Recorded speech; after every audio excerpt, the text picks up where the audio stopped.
গত 17 ডিসেম্বর উত্তর চব্বিশ পরগনার অশ্বিনীপল্লী এলাকায় খুন হন নববধূ সুমিতা সরকার।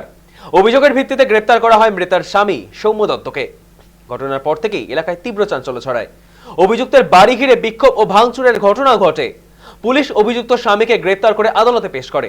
এরপর আদালত তাকে 5 দিনের পুলিশি হেফাজতে নির্দেশ দেয়। জানা গেছে এখনো পর্যন্ত নাকি গ্রেপ্তার হয়নি অভিযুক্তের বাবা মা।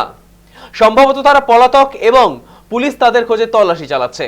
মঙ্গলবার সৌম্য দত্তকে পুনরায় বারাসাত জেলা আদালতে পেশ করা হলে আদালত চত্বরে উত্তেজনা সৃষ্টি হয়। মৃতার পরিবার ও স্থানীয়রা সৌম্যর গাড়িকে লক্ষ্য করে স্লোগান দেয়, দোষীদের শাস্তি চাই, সঠিক বিচার চাই। পাশাপাশি দ্রুত বাকি অভিযুক্তদের গ্রেপ্তারি ও দৃষ্টান্তমূলক শাস্তির দাবিও জানান তারা।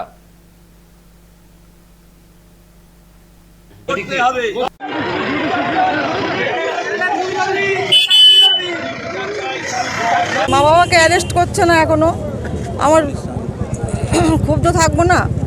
আমার তো কোলটা হারিয়েছে না, আমার দিকটা তো কেউ দেখছে না, খালি বলছে যে করব করব। কখন করবে? আজকে তো কতদিন হয়ে গেল আমার মেয়েটা, আমার কোলটা আমার হারিয়েছে, আমার তো জ্বলছে। প্রশাসনের প্রতি আমাদের পূর্ণ আস্থা আছে বলেই যেদিন খুনের ঘটনাটা ঘটে গত বুধবার, সেদিন নারায়ণার থেকেই যেখানে চিকিৎসার জন্য নিয়ে যাওয়া হয়েছিল মেয়েটাকে, সেই বেসরকারি হাসপাতাল থেকেই পুলিশ কিন্তু অভিযোগ পেয়ে, মেয়ের বাড়ির অভিযোগ পেয়ে সঙ্গে সঙ্গে কিন্তু গ্রেপ্তার করেছে স্বামীকে। আর শ্বশুর শাশুড়ি পালিয়ে গেছে। স্বাভাবিকভাবে আমরা পুলিশ প্রশাসনের প্রতি আমরা আস্থাশীল। পুলিশ প্রশাসন আমাদের সঙ্গে সমস্ত রকম সহযোগিতা করছে।